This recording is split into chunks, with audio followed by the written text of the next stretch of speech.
an unpopular opinion, when you start throwing random celebs in here, then you know what I'm saying, this is when I know the show might be a little trouble. Because why is 2 Chainz in this show? Why is Lil Baby in this? Lil Baby looked like he took a time machine from this present day and they plopped him back in that time period. Nothing about Lil Baby screamed like, yo, I belong in this show. He didn't look it. Like, if you're going to cover up 2 Chainz locks, as long as they are, why is Lil Baby get to wear his locks, his locks out as well? Like, you got to put an afro on that dude too or something. You got Lil Baby looking like, literally like he looks today, using the same vernacular that he uses today in the episode. I'm confused. All right, what it is, what it do. It's your boy Dap back with another BMF Season 3 review for you. Now, we're going to get right into it. Before we even do that, make sure you hit that like button, hit that subscribe button, because, yeah, like I said, it's a prerequisite. Might as well. It don't cost you nothing. Hit the like button and subscribe button. But let's get into it. So, gotta be honest, y'all. I'm gonna be honest. I'm doing it for the love. I'm not particularly in love with BMF as a show, as the way it's written. The writer in me, it's just too many plot holes sometimes. It's too many. The pacing is a little too slow for me at times, because for us to be in season 3 and them still being 92, you know what I'm saying? It's just a little slow. You know what I'm saying? It's a little all over the place as well for me. It's just certain things I'm just not liking about it. And then with the news of Power 2 Ghost getting their final season, which I need somebody to confirm for me, by the way. Is it a final season being a 5 and 5? Because I know they're splitting it, or are we getting 10 and 10? So somebody let me know, or I'll just do the research. But either way, yeah, like, I know BMF has to be on the way, because there's no way they're keeping BMF going and Power not going. I just can't see that. But maybe, I don't know. Maybe I could be wrong. But with that being the case, I'm gonna get into it, give my honest thoughts on it, and we'll keep it moving. I'm no longer, just talking about the show. I'm gonna give my honest thoughts on what the show is doing and how it's going, because at this point I have to share. Like, I'm just kind of I don't really, not loving it. So let's get into it. Forever gang, I'm never switching over. Made a lane and niggas can't get over. I can't mess with rappers, they be voting. Rather get the pack and keep it over. We got Meech on the screen. This episode basically is Meech is in Atlanta still, and he learns what Jack the Rapper weekend is. And, he knows that Jack the Rapper weekend is a week. From what he finds out, it has to be a place that he has to get to make his connections and, do what he has to do to become, build that BMF pipeline there. Now, with that being the case, when he went to Jack the Rapper weekend, besides the St. Louis connection he made, I didn't see him making any other connections. I want to understand why Pac had to be in this episode. What did Tupac have to do with this episode? Somebody please tell me. What did Tupac have to do with this episode? We didn't need that cheap imitation Pac at all. Like, I don't know how, I wasn't born then, obviously, or in that time period for real. So I don't know what the big deal about Pac being there was, but he didn't add anything to the story at all. But beyond that, and we'll get into his dad showing up and things of that nature. But obviously he invites his dad out. He didn't want his dad at Jack the Rapper weekend. He ends up going anyway, because Jack the Rapper was once something else, obviously, that his dad didn't know what it became today. Obviously, when that led to trouble and once got in. But his purpose was to, Meech was smart. Meech said, yo, I'm going to bring my dad out here, show him a good time. That way he signs off on his house with me, because Meech knows he needs a safer place to be. He can't be in no apartment, no regular little house no more. He's making too much money, too much things on the line for him to be out there. Just willy-nilly and out in the open where everybody can find him. Gated community, need a mansion. Cool. So, we go to Jack the Rapper weekend with Meech, and unfortunately, things get hot. He finally comes face to face with Glock. Glock looks exactly how I expected him to. A regular Haitian dude from Miami. That's exactly how they all look. And he looked exactly like that, and they meet face to face, and obviously things get physical, not necessarily between them two, but between both crews. And hands got to get thrown. credit to Charles. He threw some hands, but he didn't need to be there in the first place. He's kind of the reason that set up that whole, that whole situation for Meech in the first place. Because if his dad wasn't there, I don't know if that, maybe it happens still, but it doesn't happen in the same way, probably. So this is all Charles' fault, is basically what I'm saying. But beyond that, we get back to the club space, and because remember, during the meeting with Glock, Meech finds out that, Glock is basically owns Greeny, basically. Like Greeny is his minion, basically. So now he got to go pull up on Greeny. He put hands on Greeny because he already knew Greeny was slimy. He knew Greeny was just shady, but he had to watch his back. But he didn't know he was working directly for the ops. Like, you know what I'm saying? He's cleaning his money through Greeny. And, like, you working for the ops? That's crazy. So we got to get out of here. You know what I'm saying? So what I thought the strip club was going to be a common place we'd be at, maybe we won't be there so commonly because he's clearly not cleaning his money through the club no more. And obviously he took Angel from Greeny, so we'll see how that goes because he's losing money off the cleaning the money, and he took his girl. So now his ego hurt. So you know how men are when their ego hurt. It's over. Terry. All right. So Terry obviously is holding things down in Detroit. And we find out Henry stealing clients. Now, for me, I don't like the writing on this because it felt like they wasn't just in good standing in the last episode. They just said they got the connect back, with a good connect back, the pure connect. You know what I'm saying? They just got that back. So how in the next episode, now clients is being stolen? What happened to the work? Y'all had the work. You know what I'm saying? Like, you had the work. So I'm confused what happened with, you know what I'm saying, between the episodes. Like, how long had it been? But partially while he was losing clients because T wasn't humbling himself. T was pressing, late fees, which I don't understand. I'm not in the drug game, so I don't know. Maybe that was something common. But he was changing up the way business ran from how Meech was running it, and people didn't like that. So, you know what I'm saying? T had to, in my opinion, should have humbled himself and just kept things going the way it was. But I do feel him because it's like, y'all dealing with T now. You're not dealing with Meech no more. So y'all gonna do things the way Terry do it or get gone. But we saw his back was against the wall because he was about to lose everything. But his man Diz, he had to pull Diz to the side like, please, Diz, I need you. And then, he knows Diz had to connect with Henry, who was stealing the connects. Everybody was going from T to Henry. He was like, all right, bet. T, you on both sides. You make that move. Now, honestly, that's a dangerous move for Diz because, you know what I'm saying, if somebody find out he playing both sides, gonna get a little sketchy. But a smart move on T to get that in because that ends up helping him, stop them from delivering the work across to wherever they was going, and you know what I'm saying, give them a little bit of upper hand. But again, Henry had an upper hand as well because she has Detective Bryant on her side, and that's how T ends up in a situation where now his, he got the CPS case open on him, and now they gonna have to look at, CPS, they can do whatever. Even if your thing is clean, they gonna find any little speck of dirt and they take your kid away, and you know what I'm saying, that's gonna send T in a different space. T also blew my mind because, like, stop letting Markeisha play with you like that, bro. Stop letting her play with you like that. I just can't sit back and watch her play with you in the manner she's playing with you, bro. Stand up for yourself. But like I said, he finds out Bryant is working for them through Diz because, you know what I'm saying, they had too much, like, just clean cut information. So with that being the case, he pulls up on Bryant and is like, yo, come work for me. Bryant said, you basically gonna have to kill me because I ain't working with you.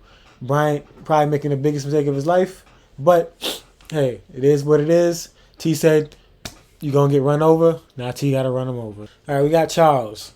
Now, the moment Charles showed up, I knew what Meech had brought him there for, and in my mind, I'm just like, Charles, just sign the papers. Meech shows him the house, the crib is good, you know what I'm saying, all good things. Meech already, I think it's Lucky that was the actual realtor he was dealing with, so for Lucky from the club. So like it was good. Meech just needed somebody legitimate to sign on it because Meech obviously doesn't make legitimate cash. He doesn't have a 9-to-5, so he, you know what I'm saying, his money a little dirty, you know what I'm saying, but he's paying for the house up front. Like, there's no need for him to worry just sign the papers. And Charles is trying to, like, you're making me, and I get it, because, like, once your name on that paper, anything go wrong over there, any illegal activity, that's going back to him. And I think that goes back to, because if you know the real BMF story, you know that his dad was down with the crew. His dad, I don't know if his dad's still alive. Big Meech's dad is still alive in real life, but his dad was, pulled in with all that extra stuff they had going on. So I don't know if this doesn't mean this is the real story. I don't know if the dad was involved in this capacity, but with that being the case, it's like this is how his dad gets implicated into this mess. So he doesn't want to sign the papers at first, and then he's acting all loose cannon. It's like, Meech flew you out first class, and you're not even listening to dude. He's telling you stay home. You shouldn't be at this convention. He don't want to do it. We always already talked about what happened at the convention. They had to fight. It got dangerous. You know what I'm saying? And him and Meech had that moment where it's like, yo, I know you don't approve, because he already said earlier in the episode, like, I don't approve what you're doing, but I approve how hard you work at it. And Meech had to throw that back in his face, like, look, you're not gonna sign the house, but you told me you approve how hard I work at this, and to protect myself, protect my family, protect people that depend on me, I need to do this way. So he finally signs, and that's pretty much Charles. But until he gets home, you know what I'm saying, and he doesn't even get a chance to tell Lucille what's going on, because he ends up finding some arch nemesis evidence. His old op for Lucille back in the day. So we're gonna see how Charles attacks this, because remember, Charles did cheat. Also, remember, they're getting a divorce. They're in the process. So, and just lead us right into Lucille. Lucille was getting that home advice from, I guess that's her cousin she was working with, or a church family member, whatever. But she was getting that home advice because Dr. Maurice pulled up on her. You know what I'm saying? He was laying that game down, laying that Riz, that good old Riz. You know what I'm saying, down. She's shaking in her boots, melting in her panties or whatever. And, you know what I'm saying? She's telling her friend's like, yo, go for it. And every girl has that homegirl that's going to tell them to throw away everything they have and, their family for one old fling that may or may not work out. More than likely doesn't work out. But, the doctor's a sweet talker. Got her to, did the thing that an old flame would do, which is go back and get the candy we used to share, got it shipped in. You know what I'm saying? He got money, he donates to the church, and that's what Charles ends up finding in the crib, because she never gave the money to the church yet. She had it in her bag, and he found it. So, you know what I'm saying? It is what it is. And then she was obviously tight with T because of, the CPS situation. But that's, it is what it is. Of course she's going to be tight. But I'm interested to see how her and Charles combat each other, because, like, she's obviously going to have to throw in Charles' face that, like, hey, you have been unfaithful. Like, you don't get to talk here. But also, like, it's also not right, because they're still married on paper. Officer Bryant. Now, I give him credit, because him going to work for Henry seemed weird to me. But again, I didn't think about that. Cop insider knowledge for somebody that, works in the drug industry, dealer industry. This is probably the best thing you can have, is a direct knowledge of, like, yo, like he really told him, like, yo, look, we are not checking certain cars. So the plan was genius. That whole ambulance truck plan was genius. It's just a matter of fact that he got dimed out because Diz knew what was going on. So they was able to map it out and map out the roads and cut them off. And, ended up having a weird situation, because I ended up being Detective Jin being there, and him and Jin lock eyes, and he kind of turned his back on her, but he spared her life, because he could have killed her. He's not on her side anymore, and she's obviously already dissed him, but you know what I'm saying, he ain't gonna kill no cop. He know better than that, but he had to flee the scene for sure. So that, we'll talk about Jin in a second, but that leaves, the to be determined type of deal, because, that she saw him eye to eye. You know what I'm saying? But they, you know what I'm saying? So it's weird. It's weird. But he also dropped the info on T, got that, that CPS claim put in, or at least put the word in so that could get put in. You know what I'm saying? But what broke my heart this episode was having to see Kevin, you know what I'm saying, holding his side, I guess. I don't know if that was, they were saying somebody got stabbed him, or if he just got beat or whatever. But basically, like, that boy's soul is lost. There's no joy behind those eyes like there used to be. Because, like, that juvie is not a place for a kid like Kevin, unfortunately. And, it's so sad to see. But you know what I'm saying, he got to get these kids out. That's why he's doing what he's doing, trying to get his son the best lawyer to get him out this mess. But it's just so sad to see. All right, Henrietta. She hit T where it hurt. She stole clients.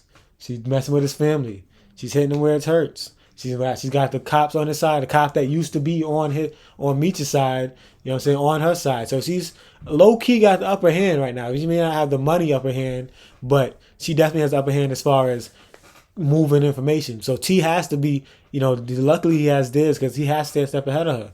You know what I'm saying? I just want to also know. I want to know why she has a sword.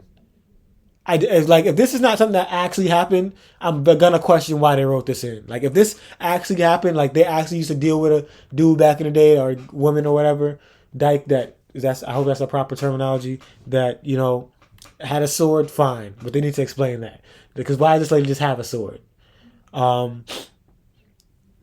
If she's not a part-time samurai, then she doesn't need a sword. But yeah, she's looking up to be a decent, solid op for them. You know what I'm saying? She's crazy enough. They showing she's crazy, and that she's willing to take that step. But I want to see them take it even further, or see how hard of a clash of titans this is going to be between BMF and her squad. Markeisha. All I have to say is she's getting disrespectful with it now. Because T was walked in the house unannounced, and she's like, why are you busting up in my house? What do you mean my house? You don't pay a bill here. Like, let's relax. You know what I'm saying? And then her and T, I just wish T would, have some damn respect. Like, she should be begging for you back. You shouldn't be running to her. You know what I'm saying? That's all I got to say on Markeisha. All right. We got Greeny. Now, I just want to touch base on Greeny real quick. One, I guess he's really a pimp, because the way he was talking to Angel in the car in that scene, I guess he's really a pimp, because he was just talking to like a pimp would tell somebody, tell a girl to tell him, I ain't shit without you. And her believing it means he's traumatized her and got her to internalize that that's really what the case is, which is crazy to me. But I wasn't familiar with your game, Mr. Greeny. Sorry. But we saw at the end of the episode where he gets pulled up on. Meech takes, Meech and his crew, they jump him. They take Angel with him. Angel obviously wants to go back because she doesn't know life without him, pretty much. But Meech promised us he would take care of him. So I'm interested to see what he does, or if Angel gets back. I hope nothing happens to Angel, but he's gonna want get back, because even though he's in the wrong, ego comes into play. So I want to see what his get back looks like. All right, here's where it gets a little mean. 2 Chainz. We needed 2 Chainz to go get some better acting coaches. This is where an unpopular opinion, when you start throwing random celebs in here, then, you know what I'm saying, this is when I know the show might be a little trouble. Because why is 2 Chainz in this show? Why is Lil Baby in this? Lil Baby looked like he took a time machine from this present day and they plopped him back in that time period. Nothing about Lil Baby screamed like, yo, I belong in this show. He didn't look it. Like, if you're going to cover up 2 Chainz locks, as long as they are, why is Lil Baby get to wear his locks, his locks out as well? Like, you got to put an afro on that dude too, or something. You got Lil Baby looking literally like he looks today, using the same vernacular that he uses today in the episode. I'm confused. And then he, you know what I'm saying, was the reason they got robbed in the beginning in the first place. And then, well, not the reason, but he was there defending home turf and got robbed, and then mad, so he leaves. But he meets his crew over, so he leaves Dolly. So I'm confused what he's gonna be doing, if he's even gonna be in the show any further, because he ain't got no crew. Your main crew heads, I guess, were with them, left with Meech. So it's what are you doing here? What was your purpose? And lastly, I just want to touch base on Detective Jin. I still just, I can't get with her storyline. I still just don't get it. Just let her be a cop. I don't know why we're diving so deep into her scenes. We don't care enough for her to have this much time. Let's just let her do cop stuff.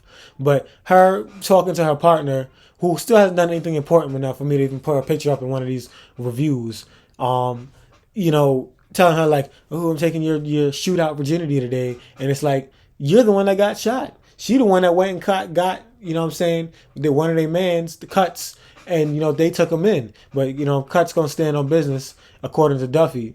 So, you know what I'm saying, they good on that point. But you the one that got shot. And then I just want to know what she's going to do about seeing Bryant. Because obviously, Bryant's working with the ops, and her loyalty to Bryant is not to Bryant, it's to Kevin.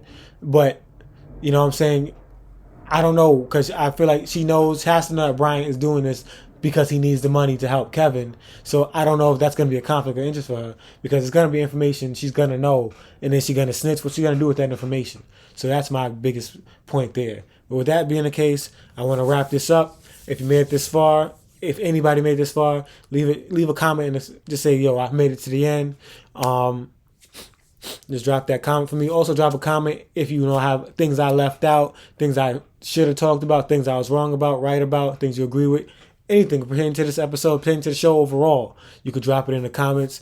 Make sure you hit that like button, that subscribe button for sure. And we are out of here. Big dripper stand up in the ocean. Everybody trapping, we get lost. He ain't 4